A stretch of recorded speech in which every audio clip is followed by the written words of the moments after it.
Hello, I'm Liselle Sambury, and welcome back to my channel where I talk about all things traditional publishing, writing, and a little bit of reading. And today is a very, very exciting day because today I get to announce my newest book deal for my newest young adult book that is going to be coming out in 2025. But I will not hold you in suspense. I will read out the deal announcement so you can hear all of the details. So it says, author of the Blood-like Magic Duology and Delicious Monsters, Liselle Sambury's A Mastery of Monsters, a dark academia fantasy in which a girl must join a secret society that may be responsible for the disappearance of her brother. To infiltrate their ranks, she agrees to team up with a boy who is only months away from becoming a flesh-eating monster. And in exchange, she has to win a deadly competition to master control of his monstrosity. Did you see what I did there? To Sarah McCabe at Margaret K McElderry Books in a good deal, in a 2-book deal for publication in spring 2025 by Kristy Hunter at the Knight Agency for North American rights. So very excited to be able to share this with you. If you followed me on my channel before, you know that A Mastery of Monsters is a book that I have been working on this channel. And so it is really, really exciting to get to share that it has sold to my editor, that I have been working on all my YA projects with by my fantastic and wonderful agent who I'm very thankful for. And this is also a book that I got a grant to work on, but I'm going to talk about all of those details in a minute. So how this video is going to be kind of laid out is I'm going to talk a little bit about the journey of the book, and then I'm going to go right into what submission was like, what the whole process of submitting to publishers, or rather one publisher, was like, including a little video from my submission journey.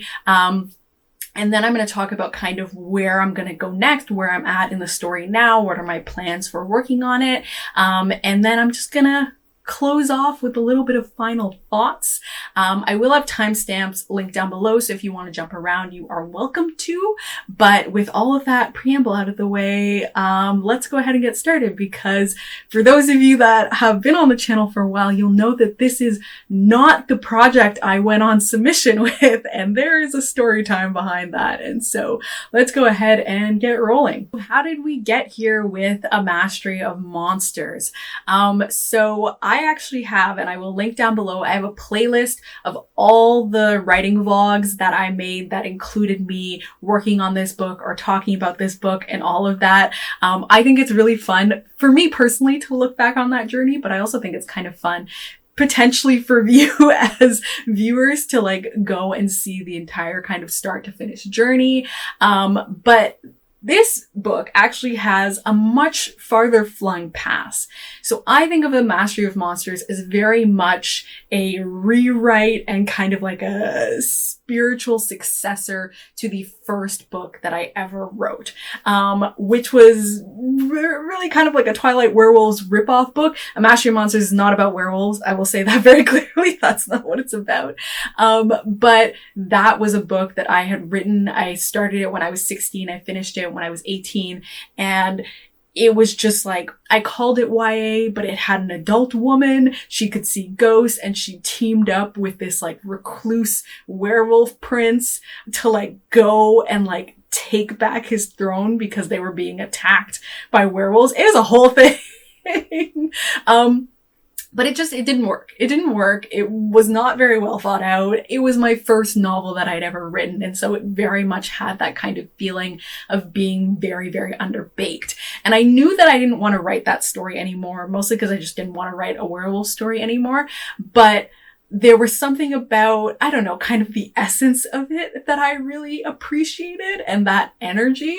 And I feel like that's what I pulled into A Mastery of Monsters. And a fun fact for you, the main character, August Black, that is the name that I had for the main character in that very first book. And I've now pulled it in, and I've used that name for her in A Mastery of Monsters. They're completely different characters, but to me, it's really fun, and it kind of feels like breathing new life into my very first attempt at a book with this like full rewrite of having my like history and experience and all the things I've kind of learned about writing since then. So that was it. So the way this started really is I got some sort of like brain worm in 2020 that distracted me from the NaNoWriMo project I was supposed to be working on, and I started working on plotting this one instead. And then I actually applied for a grant from the Canada Arts Council to work on it. And so I knew that as a dark academia, I was going to set it at a university, and I wanted to set it at my alma mater, which is where it's set, Queen's University in Kingston, Ontario. So last year I was very fortunate because I got the grant from the Canada Council from the Arts, which I'm so grateful for. I was able to go on a research trip to Kingston, and I wrote the whole first draft. And when I finished writing it, for some reason, I didn't like it. I didn't like it. I thought it was bad. I thought it was very underbaked. I thought I had lost a lot of things in the sauce, and I just felt like it wasn't good. And I was kind of in a bit of a crunch time position because this year in 2023, because I'm a full-time writer, I will write full-time, I needed to get a book deal this year. And so I had to have something to put on submission. And I had the feeling that I only wanted to put this book on submission as a fully completed book. I didn't want to put it on as a proposal. I have feelings. I had a lot of feelings about proposals. And so I didn't want to do that. But then it wasn't ready to be a full manuscript, and I wasn't going to be able to get it ready in time. And I had a very very busy year in 2022, and I just couldn't put it together. And so I was like, you know what? On hold. And I put it on hold. And so that was, I thought, kind of the end of it for a while. So how did we get to this point? This is where the story time is coming. So we're going to go straight into the submission journey, right now. I do want you to stay with me here because this is a more complicated submission journey than I've ever had in the past. And I need to start with a different project before I can get around to how A Mastery of Monsters ended up being the book series that I sold. So from the top, on April 27th of this year, I went on submission with what I was calling the horror trio on this channel. And so it was essentially a proposal for a trio of horror standalones that had interconnected elements. And so that was kind of the idea, that you could read them as a standalone, but if you read all of them, you would get access to this kind of larger story. And so that was that. That was a proposal that I started and finished in 2023. Because I had finished writing that first draft of Mastery in Monsters and had put it on hold in late 2022. So I didn't have any time in 2022 to start on this proposal, but I was like, I'm going to do this proposal because A Mastery of Monsters is not ready, and this is what I'm going to go forward with. And so put that proposal together. Me and my agent went back and forth. We polished it. It's done. It gets sent off to my editor. And so this is considered my option book. So this means that my publisher / editor get first look at the next of my books. And so my kind of clause for that was like, we have to show it to them first. And I would have showed it to them first anyway, because I really like working with them, obviously, because I've signed more deals with them. Due to the constraints of the contract, they had a month to look at it.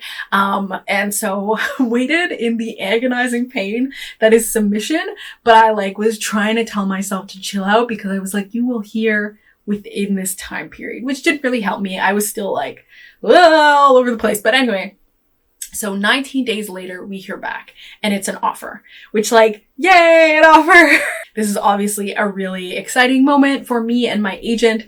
And then I read through the offer, and that was when things got a little bit kind of tricky. So what happened is that we had this offer, but it was for significantly less money-wise than I wanted, and it was also for one book.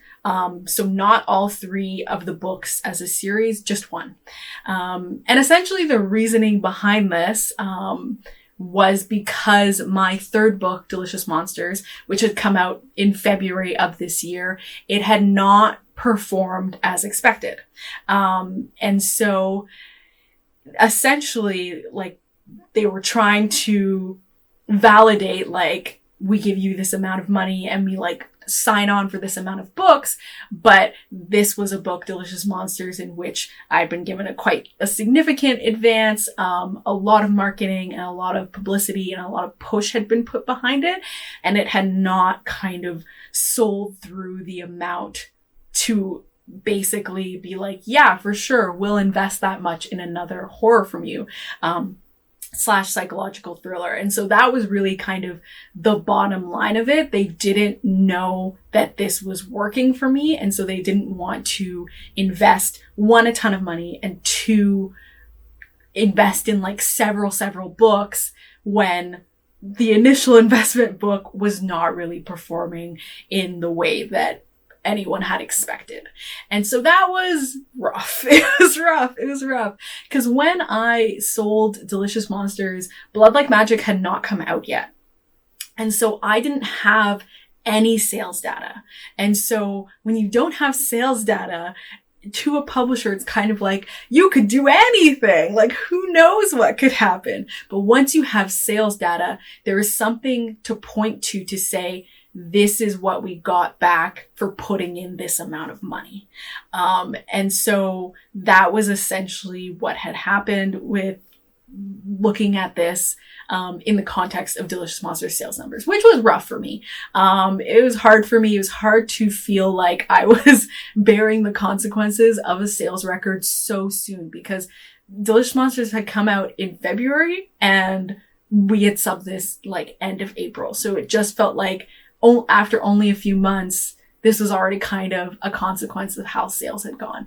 And I get it, because it is a business. It's a numbers game. It's very much kind of like, you know, this is how much we invested. This is what we got out. And because we got this amount off, when we invest in something new, we can't justify doing that because that didn't happen the way it was supposed to happen, essentially. But at the end of the day, this was still a deal. It was a deal still for like far more than I had gotten in my very first deal for Blood Like Magic and Blood Like Fate.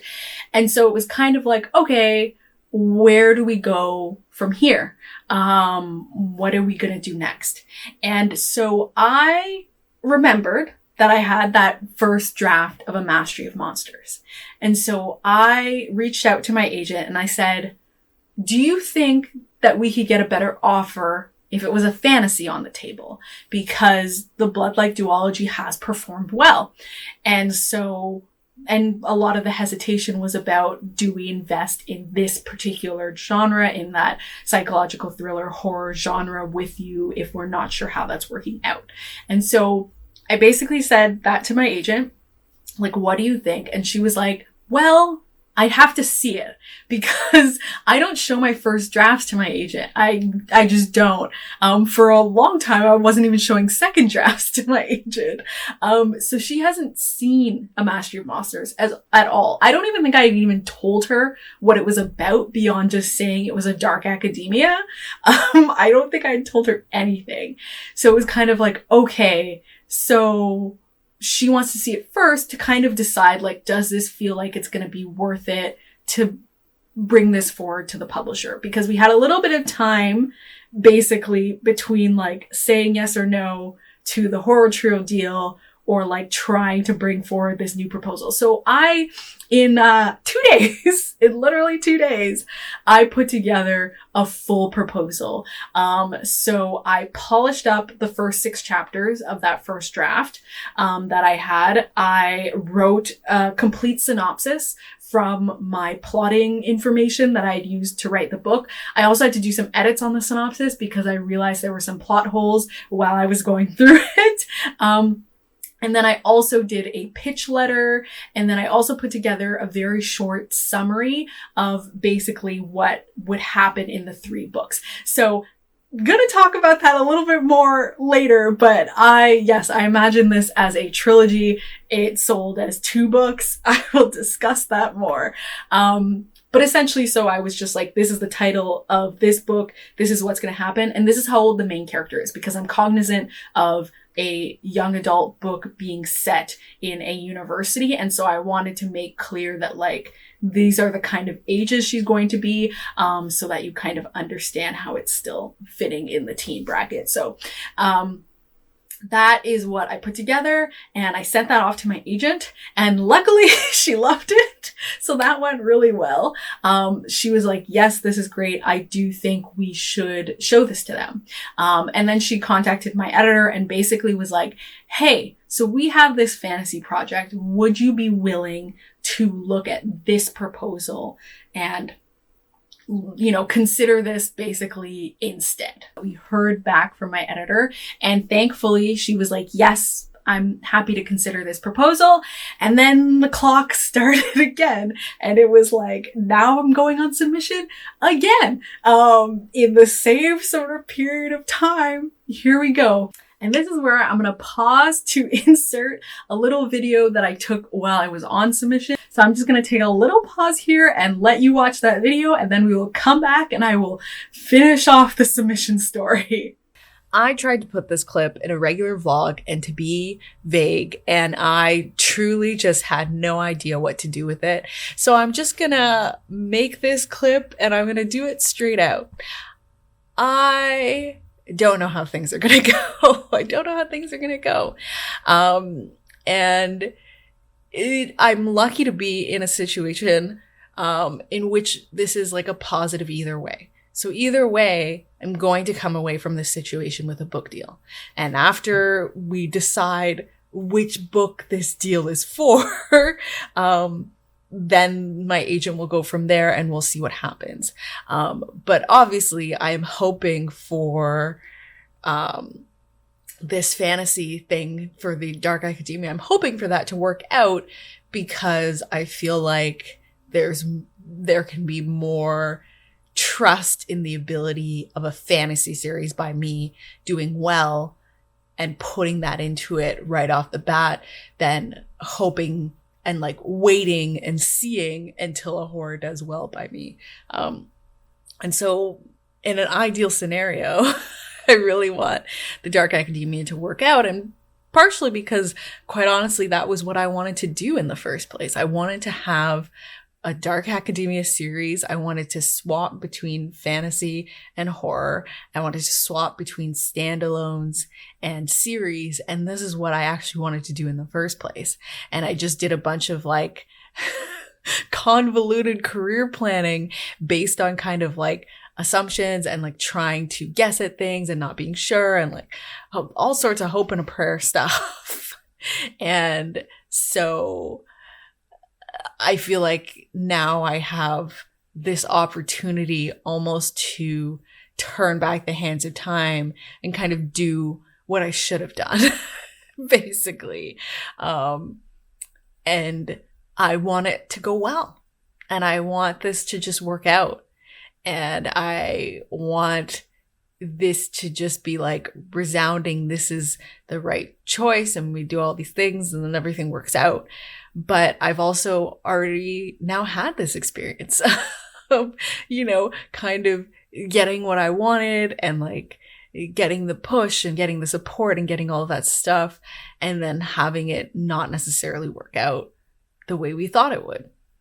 And so I'm also kind of, I think my hoping in that way is very tampered. And so I'm less in a situation of putting expectations on what this is going to do for my career. And I'm much more in the form of, this is just the direction I want to go. And I'm hoping that we can like link up and agree to go in that direction together. And whatever happens after that is whatever happens after that. But I want to know we're going to handshake deal it, and I'm going to be in a good spot to live, and I'm going to get to go forward with a fantasy, and we'll just, done and dusted, and we'll move on. But I'm also cognizant of the fact that that might not be what happens. They might look it over and be like, oh,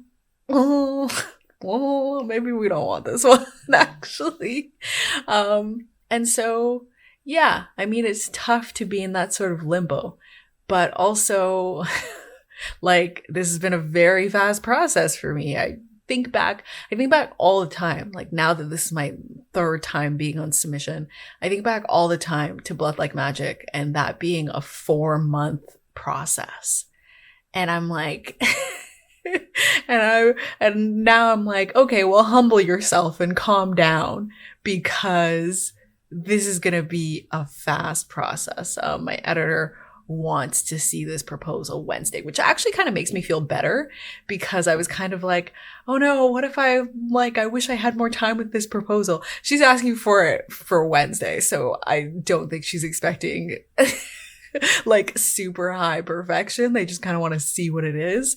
I'm telling myself that, at least. So when I do my final look over tomorrow, I can feel good about sending it off. But yeah, I think I don't know what's going to happen. And that's stressful. But also I'm going to know what's going to happen really quickly. So then part of me is like, calm down, because you're going to know so fast. Has anything in publishing ever happened as fast for you as things have happened in the last like few years? And like, that's already special to me, because I'm like waiting. I can't stand waiting. But so yeah, I'm just I feel like I'm at the precipice of the next step of my career. And I do think that's kind of, I don't know if scary is the word, but I do really feel like I'm on the edge of something, and I'm tipping forward and backward, and I just think, what is gonna happen? What's gonna happen? And I feel like it's gonna be different, right? Like if you tip towards the horror end, that's gonna be one way that my career goes. And if we tip towards this fantasy end, that's gonna be one way my career goes. And so, yeah, I guess I just want the process of that to be done. And I can't make it go any faster. And it's already so fast. So I think that's just kind of why I'm talking it out. And I have a channel and I have a camera, so I'm talking it out with you. But yeah, I think I'm because of the way things have gone, I really try to hope in a sort of the energy and the essence of hope, without like trying to imagine or push on myself specific results. But I think I really do want them to want the fantasy. I want them to believe in the fantasy. I want to get to put out the fantasy first. I want to do those 3 books. And I want that to kind of be how the trajectory goes.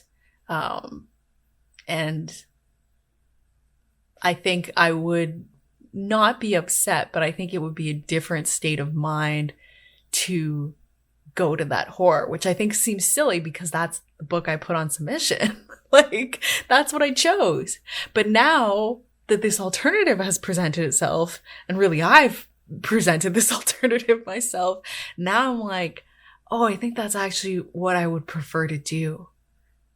And especially the way it's gone, I think it would have been different if it had been an offer on like 3 horror books or something like that. That would have been a very different situation. I might not have even bothered discussing the fantasy. But that's not the situation. And so I feel like with the horror, I feel like I'm not gonna get to quite do what I want to do. And so I'd rather do the fantasy and get to do what I want to do, and honestly what I should have done. But anyway, I digress. Welcome back. Okay, so now what happened next? And this is so funny to me. A literal 19 days later, which is the exact same amount of time it took to hear back about the first proposal. But 19 days later, we heard back from my editor, and it was another offer, which is great. This time for 2 books. So not 3, but 2 books, which is understandable. Some publishers don't like to purchase like a trilogy together. And so that's always kind of the risk of a trilogy, is that they might not purchase all 3 books. They might purchase kind of 2 and then see how your first one does, and then decide if they want to buy the final book. This is actually like fairly common in publishing. So I'd hoped it would have been 3-book deal, but that's not how it always goes. But it was 2 books, which was better than 1 to me.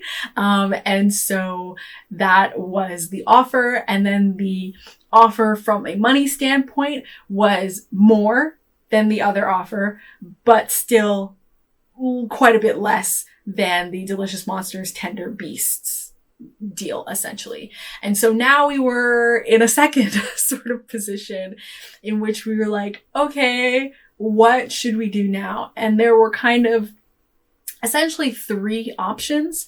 So the first option, or 3 or 4? 3 or 4? I don't know. There were a few options, so I'll just go through them. The first one being to take the deal and to say yes, and let's go forward with it. The second one would be to go wide. So to say no to my publisher and to send it out wide to a bunch of different publishers and see if we could get a different deal, or some sort of competitiveness that might make my publisher interested, whatever, how that ended up being. And then there was a third option, which was essentially to wait and see if Delicious Monsters would do better. So essentially kind of just like hang out and see if the book might perform better over time, in order to kind of justify giving a higher advance. And so those were kind of the laid out options. And for me personally, I thought about doing the waiting and seeing what Delicious Monsters thing, but I ended up just not wanting to do that. Because for one, I just didn't think it was going to suddenly do something huge that would really like change people's minds. I just didn't think it was going to do that. And I also didn't want to put the pressure on myself to sit around and like hope that it did better without actually knowing what it would do, especially because I can't control that. Like I can't control those sales.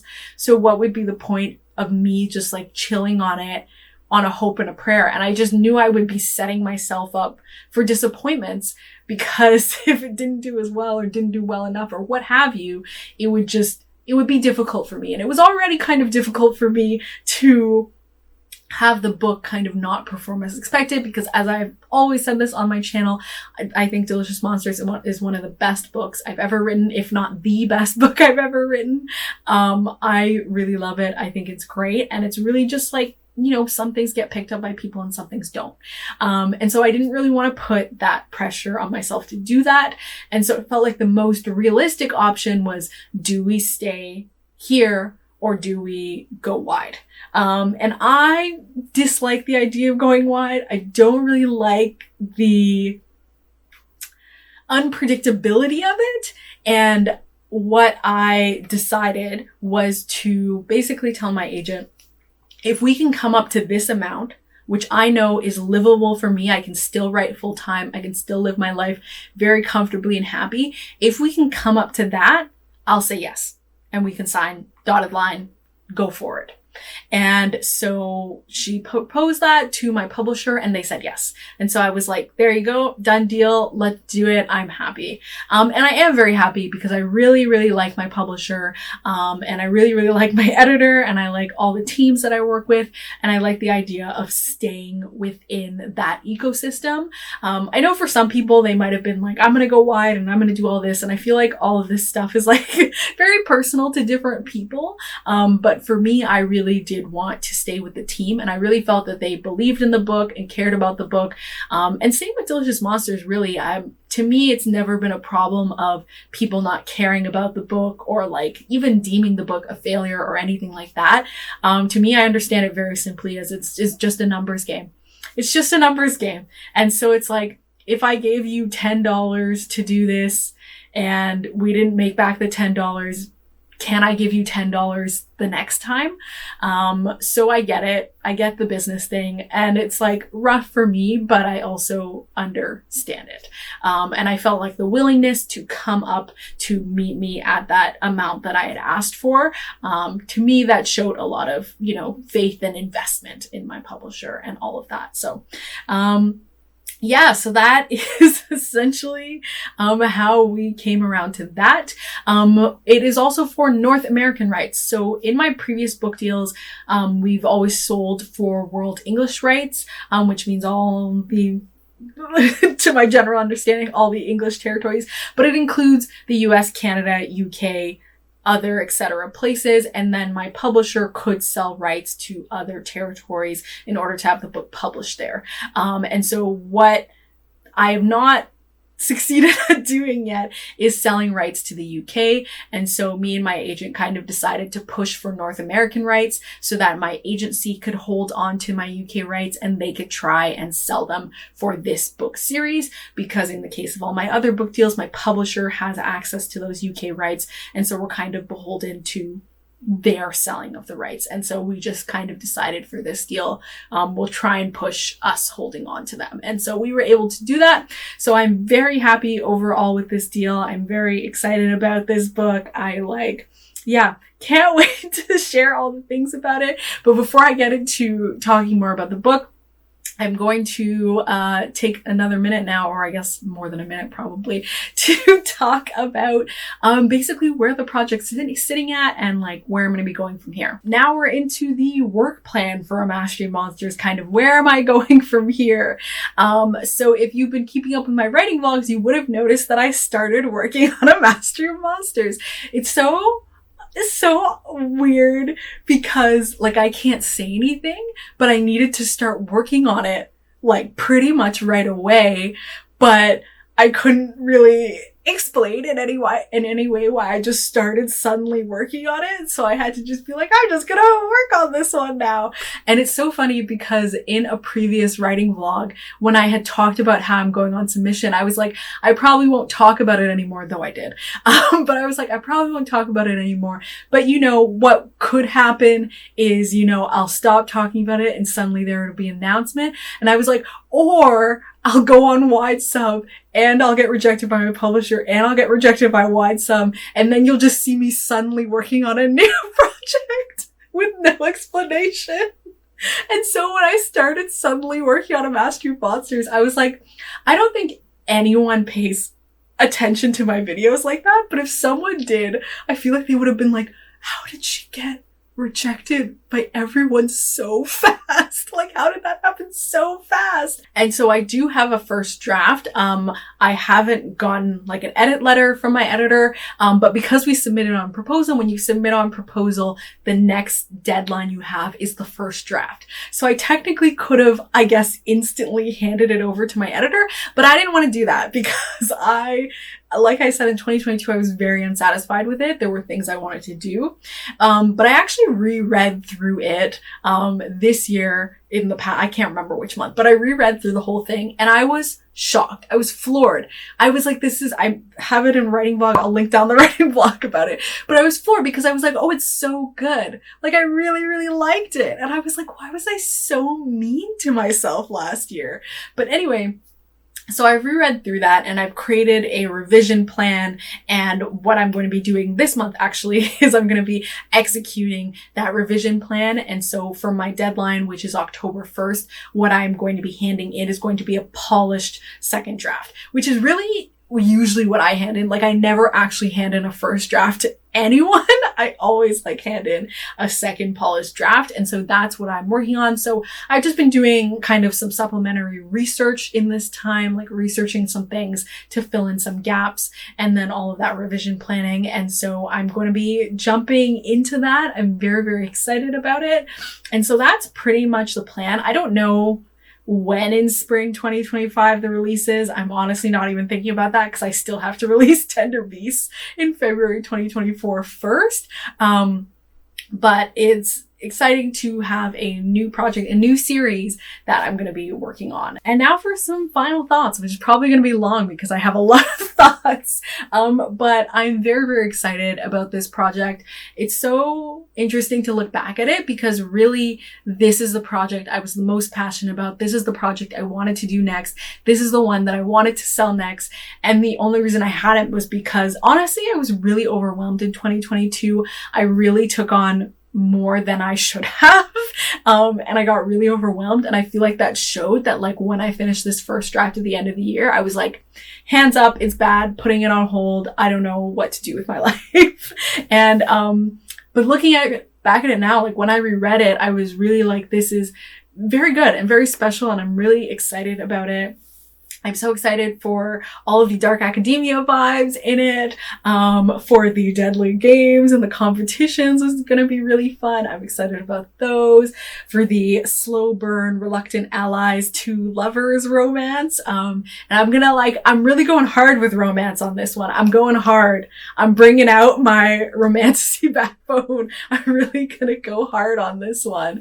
And I'm excited for that because if you've watched my vlogs and stuff in the past, you know, that's kind of something I've struggled with before, but I'm really like, I'm excited to go in, but it is going to be real slow burn. So prepare yourself. But yeah, a diverse cast as always. And to set a book at my alma mater, which is really exciting. I know I said so many books in Toronto, but I'm really excited to set a book in, Kingston, Ontario, Queen's University. Like, I think that's going to be so fun. And like, yeah. I think it's already been fun, but I'm really excited about that. And also just kind of the vibes and the plans that I have for this series. For me, I'm plotting it as a series very much as like an anime arc, which I don't think is revolutionary. I'm sure other authors have done this before. But for me, it's not something I've previously done. But I've really been looking at like the structure of shonen anime and like, how can I bring that into a book so that I have a series that is interesting in the form of each book. And so in my head, I still think of it as a trilogy. Will that happen? Who knows? But I kind of won't know until I guess the first book comes out. And so I'm just going to operate within those parameters because that just works best for me. And I'm not going to start thinking of like, how can I make this a 2-book series before I'm even sure that's what's going to happen. But so I just thinking of it as a trilogy. I know it can be really easy to have a second book that is very like womp womp womp. And so I've been thinking about that a lot. And that's something I'm looking forward to doing in the future as well. Like once I kind of hand in my polished second draft, I will really want to start kind of like banging out the beats of what I want to be in each book. But I'm already kind of mentally there, like so much in my head I have for the second book, and it's like wild because I'm like, this isn't going to come out until 2026, it was literally 3 years away, but already in my brain I have so many ideas. But like the third book is a little bit more far away, so I have to work on that. But I'm super excited about this, and it just feels very, I don't know, like I don't want to say, it feels kind of like fate in a way, like this reimagining of my first book. And like, this is a project I really wanted to work on, but that I was like, I don't have time to do this. I need to put together a different project to submit. And I still really like the horror trio. I still think that is a great project. But I think this is really the project that I wanted to do right now. And I think the fact that I'm getting to do it right now, I feel like speaks really highly to the idea that this was just like, this is the way things were supposed to be. And it was rough and it was hard to get around to this, but, you know, sometimes that is the way life works out. Something else really positive that came out of this whole experience for me was that this really boosted my confidence in myself as an author. And I know that sounds almost like contradictory because it's like, but you got less money because your book didn't do as good. Why would that make you feel more confident? And for me, it was really like the fact that even with the first deal for the horror trio, when they were kind of like, we're not really sure. And so we're kind of creating this offer based on that kind of level of unsureness. That was still a deal. It was still a book deal. It was still, again, leagues more than I had ever gotten for Blood Like Magic and Blood Like Fate. And it was like, even with like a kind of like, we're not sure trepidation, it was still like, but yeah, we'll still buy more books from you. And there are lots of cases in which publishers have just been like, no, we don't want it. And then to like present another proposal and then have them be like, yes, we would also like this one. Or not also, because it was one deal. I don't have like another deal percolating. It was like either or, but to still be like, yeah, we will offer on this one too. To me, that was huge. And even if the deal didn't end up being of the amount that like Tender Beasts and Delicious Monsters was, it's still a great deal. It's still a very, very good deal. I'm very happy with it. And it just like, that happened twice. And to me, it made me feel very confident in my writing, because I was like, they clearly want books from me, and want enough to like do, you know, that went through the offer process, and another one went through the offer process. And I think it's one thing for me to like my books and to think that they're good, from like a craft and from a book perspective. But I feel like this process made me, you know, have more confidence in my value as an author to publishers. And I think kind of, you know, whenever I go on submission, I go into these situations kind of almost feeling the opposite. Like nobody really, like probably no one wants this, but I hope they'll give me a chance anyway. And like this kind of made me feel like, no, like I have good books. I have good book ideas. I put together good shit and people want it, God damn it. You know? And so that was something really positive that I came away with from the experience. And I do think that, you know, when I'm working on my adult thriller book and we're trying to get that into shape and get that put together and getting that on submission, I do feel like that's going to make a difference in my submission experience for that project, because I feel like I'm just going to have different feelings. Like I'm going to not go into that as like, I hope somebody gives me a chance. And I'll go into it more feeling like, this is good. And if it wasn't good, I wouldn't put it on submission, because I've written other books that I've never put on submission or that I've never even shown my agent. If it wasn't good, I wouldn't put it out there. And I think that it has value enough that someone is going to want it. And so for me, that was like, this is like a big psychological victory for me, in really shifting that mindset. And I do think like you can have that mindset at any stage really, because there are some authors which like very good for them that start off that way. But I'm just, you know, that's not really, I guess, my personality or like maybe just my level of self-esteem.